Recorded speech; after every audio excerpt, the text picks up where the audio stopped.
कुरुक्षेत्र की रणभूमि तैयार हो चुकी थी। दोनों ओर सेनाएं सज चुकी थीं। एक ओर कौरवों की विशाल सेना, दूसरी ओर धर्म की रक्षा के लिए खड़े पांडव। युद्ध का शंखनाद हो चुका था, पर ठीक उसी क्षण अर्जुन ने अपने सारथी श्री कृष्ण से एक विनम्र आग्रह किया। हे मधुसूदन, मेरा रथ दोनों सेनाओं के मध्य ले चलो, ताकि मैं यह देख सकूं कि मेरे विरुद्ध कौन कौन युद्ध करने आए हैं। श्री कृष्ण, जो केवल सारथी नहीं, साक्षात ईश्वर थे, अर्जुन की बात मानकर रथ को युद्ध भूमि के बीच ले जाते हैं। अर्जुन की दृष्टि जब अपने परिजनों, गुरुजनों और अपने ही रक्त संबंधियों पर पड़ती है तो उसका मन विचलित हो जाता है। अर्जुन के हाथ से उसका प्रिय धनुष गांडीव छूटने लगता है। उसके पूरे शरीर में कंपन होने लगता है, आंखों में आंसू भर आते हैं। वह श्री कृष्ण से कहता है, हे गोविंद, मैं इन अपनों को मारकर कोई राज्य, सुख या विजय नहीं चाहता। मुझे तो ऐसा लगता है जैसे युद्ध करने से मेरा धर्म नष्ट हो जाएगा। मैं युद्ध नहीं करूंगा। यही वह क्षण था जब भगवान श्री कृष्ण ने गीता का उपदेश देना आरंभ किया। एक ऐसा दिव्य संवाद जो युगों युगों तक मानवता का मार्गदर्शन करता रहेगा। श्री कृष्ण ने अर्जुन की दशा देखी, पर उनकी दृष्टि में करुणा थी, उपदेश नहीं। वे पहले अर्जुन को उसकी कमजोरी से अवगत कराते हैं। वे कहते हैं, क्लैब्यम मास्म गमः पार्थ नैतत्त्वयुपपद्यते क्षुद्रम हृदय दौर्बल्यम त्यक्त्वोत्तिष्ठ परंतप। अर्थात, हे अर्जुन, तू इस कायरता में मत फंस, यह तुझे शोभा नहीं देती। तू तो शूरवीर है, उठ और अपने धर्म का पालन कर। श्री कृष्ण यहां अर्जुन को प्रेरित कर रहे हैं कि वह अपने भीतर की शक्ति को पहचाने और मोह के इस दलदल से बाहर निकले। इसके बाद श्री कृष्ण आत्मा का ज्ञान देना आरंभ करते हैं। वे बताते हैं कि यह शरीर नाशवान है, परंतु आत्मा अजर, अमर और शाश्वत है। न जायते म्रियते व कदाचित न हन्यते हन्यमाने शरीरे। आत्मा न कभी जन्म लेती है न मरती है, वह केवल शरीर रूपी वस्त्र को बदलती है। जो आत्मा को नहीं मार सकता, जो अग्नि से नहीं जलती, जल से नहीं भीगती, वायु से नहीं सूखती, उस आत्मा के लिए शोक करना अज्ञानता है। श्री कृष्ण अर्जुन को यह बोध करा रहे थे कि यदि शरीर मरेगा भी तो आत्मा शाश्वत है, इसलिए मृत्यु का भय व्यर्थ है। अर्जुन के मन में यह भी चिंता थी कि युद्ध में अपने संबंधियों को मारने से पाप लगेगा। इस पर श्री कृष्ण कर्मयोग का सिद्धांत समझाते हैं। वे कहते हैं, कर्मण्येवाधिकारस्ते मा फलेषु कदाचन। अर्थात, तेरा अधिकार केवल कर्म करने में है, फल की चिंता तेरा कार्य नहीं। श्री कृष्ण अर्जुन को यह बता रहे थे कि जब हम कर्म करते हैं तब उसका फल हमें बांधता है केवल तब जब हम उस फल की इच्छा करते हैं। यदि हम निष्काम होकर केवल अपने धर्म के अनुसार कर्म करें तो वह हमें कभी नहीं बांधता। यही है कर्मयोग, जिसमें कर्म किया जाता है पर उसके परिणाम की अपेक्षा नहीं की जाती। श्री कृष्ण आगे कहते हैं कि समत्वन योग उच्यते, अर्थात समान भाव को ही योग कहा जाता है। यदि सुख दुख, लाभ हानि, जय पराजय में व्यक्ति एक समान भाव रखे तो वह सच्चा योगी होता है। अर्जुन को युद्ध करना है, न क्रोध से, न मोह से, न प्रतिशोध से, बल्कि अपने धर्म की रक्षा के लिए, न्याय के लिए, सत्य के लिए। यही उसका स्वधर्म है। श्री कृष्ण बार बार यह दोहराते हैं कि जो भी कर्म कर वह ईश्वर को अर्पित करते हुए कर, तब वह कर्म बंधन नहीं बनता। जब अर्जुन यह पूछता है कि वह कैसे जाने कि उसका मार्ग सही है, तब श्री कृष्ण उसे स्थित प्रज्ञ व्यक्ति का वर्णन करते हैं। प्रजहाति यदा कामान सर्वान पार्थ मनोगतान आत्मन्येवात्मना तुष्टः स्थित प्रज्ञस्त दोच्यते। जब कोई मनुष्य अपने मन से उत्पन्न समस्त इच्छाओं का त्याग करता है और आत्मा में ही संतुष्ट रहता है, तब उसे स्थित प्रज्ञ कहा जाता है। वह न किसी की प्रशंसा से प्रसन्न होता है, न किसी के तिरस्कार से दुखी होता है। उसका चित्त स्थिर रहता है। वह न सुख में फूला नहीं समाता, न दुख में टूटता है। अर्जुन के भीतर कई प्रश्न उठते हैं। यदि मैं युद्ध में मर गया तो? यदि सब कुछ व्यर्थ हुआ तो? यदि यह पाप बन गया तो? श्री कृष्ण प्रेम पूर्वक उत्तर देते हैं। वे कहते हैं, मुझ में मन लगाओ, मुझे भजो, मेरा ध्यान करो और मुझे नमस्कार करो। ऐसा करने से तुम मुझे ही प्राप्त करोगे। यही है भक्ति योग का मार्ग। श्री कृष्ण कहते हैं कि जो प्रेम से मुझे कुछ भी अर्पण करता है, पत्रम पुष्पम फलम तोयम, मैं उसे प्रेम पूर्वक स्वीकार करता हूं। भक्ति में न तो कोई जाति है, न वर्ण, न ही कोई औपचारिकता, केवल प्रेम ही पर्याप्त है। जब अर्जुन कहता है, हे प्रभु, मैं जानता हूं कि आप दिव्य हैं, पर मैं आपको देखना चाहता हूं, आपके वास्तविक स्वरूप को अनुभव करना चाहता हूं, तब श्री कृष्ण उसे दिव्य दृष्टि प्रदान करते हैं और फिर प्रकट होता है वह अद्भुत विराट रूप, जिसमें ब्रह्मांड के सारे देव, सारे रूप, सारे काल और दिशाएं समाहित हैं। अग्नि के समान चमकता हुआ वह स्वरूप देख अर्जुन भयभीत हो जाता है। वह कहता है, हे देव, अब मैं समझ गया कि आप कौन हैं। आप तो संहार के समय का रूप हैं, सब कुछ आप ही में समाहित है। श्री कृष्ण कहते हैं, हे अर्जुन, यह युद्ध तो पहले ही मेरे द्वारा निर्धारित है, तू केवल निमित्त बन जा। यहां श्री कृष्ण अर्जुन को उसका अहंकार छोड़ने को कहते हैं। कर्म करना तेरा कर्तव्य है, लेकिन तू यह मत सोच कि तू ही करता है।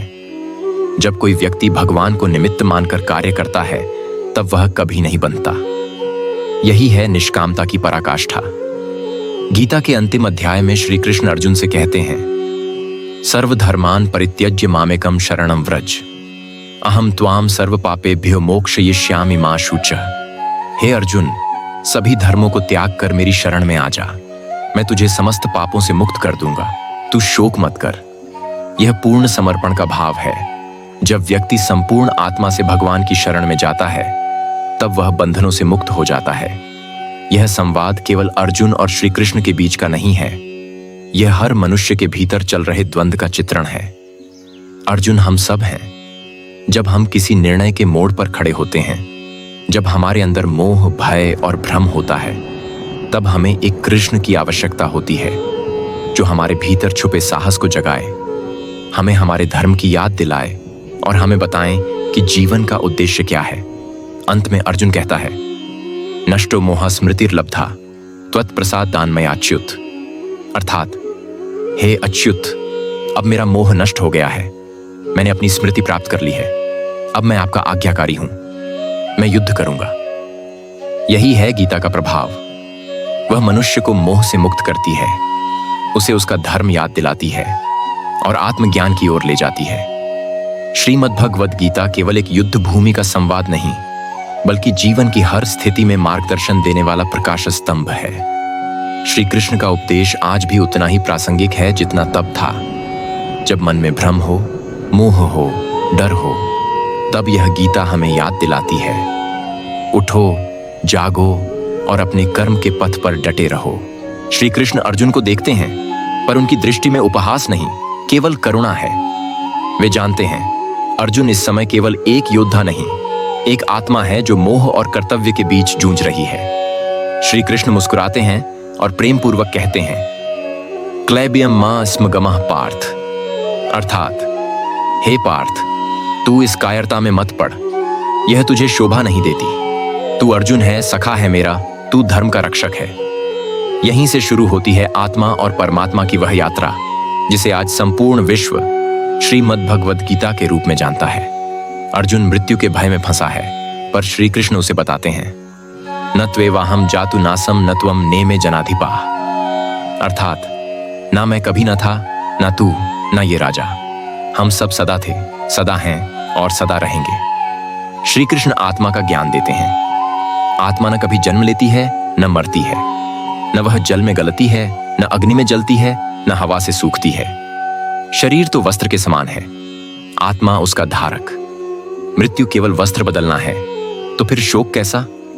जब अर्जुन कहता है, हे मधुसूदन, मैं युद्ध नहीं कर सकता, मैं अपने कर्तव्य से हट रहा हूं, तब श्री कृष्ण उसे कर्म का मर्म समझाते हैं। वे कहते हैं, कर्मण्येवाधिकारस्ते मा फलेषु कदाचन, अर्थात तुझे केवल कर्म करने का अधिकार है, उसके फल पर नहीं।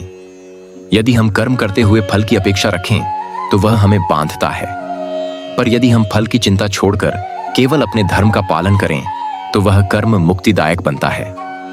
श्री कृष्ण कहते हैं, जो सुख दुख, हानि लाभ, जय पराजय में समान रहता है, वही सच्चा योगी है। यह स्थित प्रज्ञ पुरुष का लक्षण है, जो न प्रशंसा से फूलता है, न अपमान से टूटता है। उसका मन समभाव में स्थिर रहता है। अर्जुन को यही समत्व भाव अपनाना होगा। युद्ध के परिणाम में नहीं, अपने कर्तव्य में ही उसका धर्म है। श्री कृष्ण बताते हैं कि मनुष्य स्वयं अपना मित्र है और स्वयं अपना शत्रु। यदि मन पर विजय पा ली तो जीवन सफल हो जाता है, पर यदि मन पर नियंत्रण नहीं तो हम स्वयं को ही नष्ट कर बैठते हैं। इंद्रियों को वश में करो और उन्हें आत्मा की ओर मोड़ो। यही है आत्मनियंत्रण की साधना। श्री कृष्ण कहते हैं, जो ज्ञान से अपने अहं को भस्म कर देता है वह वास्तव में मुक्त है। अर्जुन को ज्ञान चाहिए, केवल युद्ध की तकनीक नहीं, आत्मा की पहचान। श्री कृष्ण कहते हैं, ज्ञानी व्यक्ति उसी में तृप्त रहता है। वह बाहर की वस्तुओं में सुख नहीं खोजता, क्योंकि उसका मन भीतर की शांति से भरा होता है। श्री कृष्ण अर्जुन को ध्यान योग सिखाते हैं। जब मन एक स्थान पर ठहर जाए और बाहरी आकर्षणों से हटकर ईश्वर पर केंद्रित हो जाए, तब योग होता है। योग केवल शरीर का व्यायाम नहीं, मन की मौनता है। ध्यान से ही आत्मा के साथ परमात्मा का मिलन होता है। जब अर्जुन कहता है, हे प्रभु, आप कौन हैं? क्या आप केवल मेरे सारथी हैं? तब श्री कृष्ण कहते हैं, तू देख सके इसलिए मैं तुझे दिव्य दृष्टि देता हूं। और फिर प्रकट होता है वह विराट रूप, अग्निज्वाला में दमकता, सैकड़ों सिर, हजारों नेत्र, ब्रह्मांडीय तेज, जीवन और मृत्यु का एक साथ दर्शन। अर्जुन कांप उठता है, हे देव, यह रूप मैं सह नहीं पा रहा।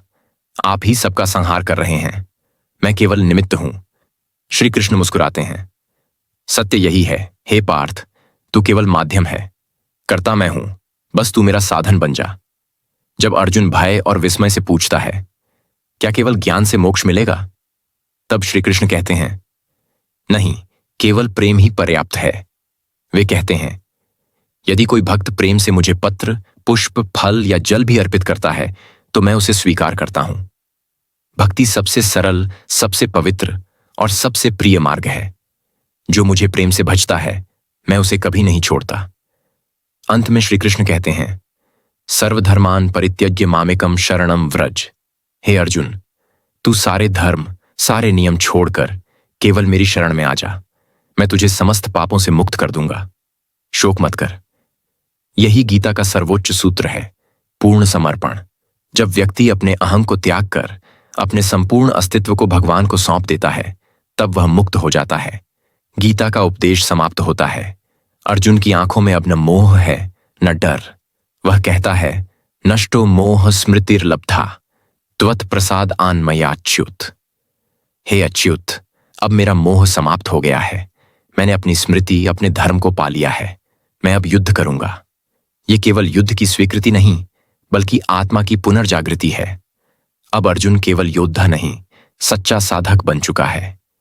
आज भी जब जीवन हमें संघर्षों के सामने खड़ा करता है, जब रिश्तों से मोह, कर्तव्य से डर और परिणाम की चिंता हमें जकड़ लेती है, तब गीता का यह संवाद हमारे भीतर गूंजता है। अर्जुन हम सब हैं और श्री कृष्ण वह दिव्य चेतना जो हर द्वंद्व में हमें मार्ग दिखाती है। वह कहती है, डर मत, कर्म कर, प्रेम कर और मुझे समर्पित हो जा।